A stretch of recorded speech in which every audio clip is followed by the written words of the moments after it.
ഒരുപാട് പേര് കാത്തിരിക്കുന്നുണ്ടാവും അല്ലേ?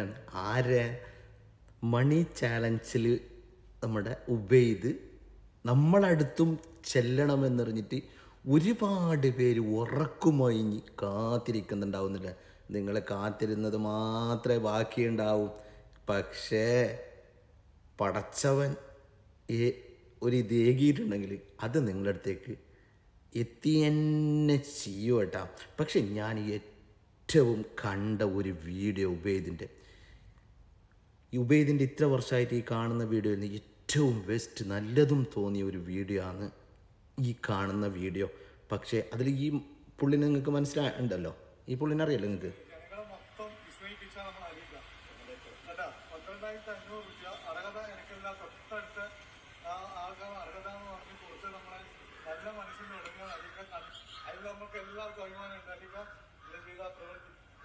കണ്ടാ, അപ്പോൾ ഈ അലിഖാൻ്റെ അടുത്ത് ഉബൈദ് പോയിട്ട് ചെയ്ത പ്രവൃത്തി എന്താണെന്നറിയില്ല.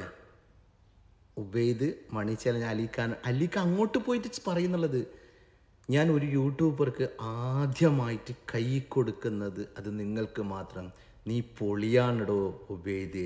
അത് കേൾക്കുമ്പോൾ തന്നെ പോരെ. ഫേസ്ബുക്കിലും ഇൻസ്റ്റാഗ്രാമിലെല്ലാം ഉബൈദ് ഫോട്ടോ ഇട്ടിട്ടുണ്ട്. ആ ഫോട്ടോ മറക്കില്ല ഒരിക്കലും എന്ന്. ആരെ? ഈ അലിഖാനും അതടുത്ത് നിൽക്കുന്ന മറ്റാ സുഹൃത്തിനും. അന്ന് ഉബൈദ് എന്താണ് ചെയ്തതെന്നല്ല നിങ്ങളിപ്പോൾ വിചാരിക്കുന്നുള്ളത്.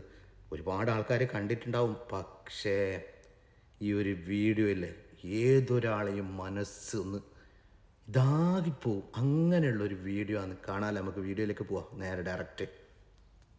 500 കട്ടോ 200 കട്ടോ എത്ര വേണമെങ്കിലും എണ്ണ എടുക്കാം. ഒരു ചലഞ്ചാണ്. പക്ഷെ 30 സെക്കൻഡ് ടൈം ഉണ്ടാവുള്ളൂ. ഒരെണ്ണം വെച്ച് എണ്ണ എടുക്കാൻ പറ്റുള്ളൂ. 500 കട്ടാണെങ്കിൽ ഇൻസ്റ്റിൽ ഉപയോഗിച്ച അക്കൗണ്ടും മറ്റു ഡിജിറ്റൽ അക്കൗണ്ടും ഫോളോ ചെയ്തിരിക്കണം. പക്ഷേ ആ സുഹൃത്തിൻ്റെ അടുത്ത് പോയിട്ടാകുമ്പോൾ ആ സുഹൃത്ത് പറയുന്നത്, ഞാൻ നിങ്ങളെ വീഡിയോ എല്ലാം കണ്ടിട്ടുണ്ട്, പക്ഷേ എണ്ണുന്നതിൽ ഞാൻ അത്ര ഒരു ഇതുള്ള ഒരുത്തനല്ല, നിങ്ങൾ വേറെ ആരുടെ അടുത്തും പോയിക്കോ. അപ്പോൾ ഫോളോ ചെയ്തിട്ടില്ല. ഇല്ല, ഞാൻ ഫോളോ ചെയ്തിട്ടില്ല, നിങ്ങൾ വേറെ അടുത്ത് പോയിട്ട് വന്നാൽ ഫസ്റ്റ് ആ പറയുന്ന സുഹൃത്ത്, ആ സുഹൃത്തിൻ്റെ പേരെന്താണെന്ന് അറിയത്തില്ല. പക്ഷെ ഇങ്ങനെയുള്ള മനുഷ്യന്മാരും ഉണ്ടല്ലേ. അടുത്തേക്ക് പോവാം നമ്മൾ അല്ലേ. അത് ഭയങ്കര ഇതായി. അപ്പോൾ എത്ര വാക്കുകൾ പറയുന്നുണ്ട്. ചെക്ക് ചെയ്യാന്ന് ചോദിക്കുമ്പോൾ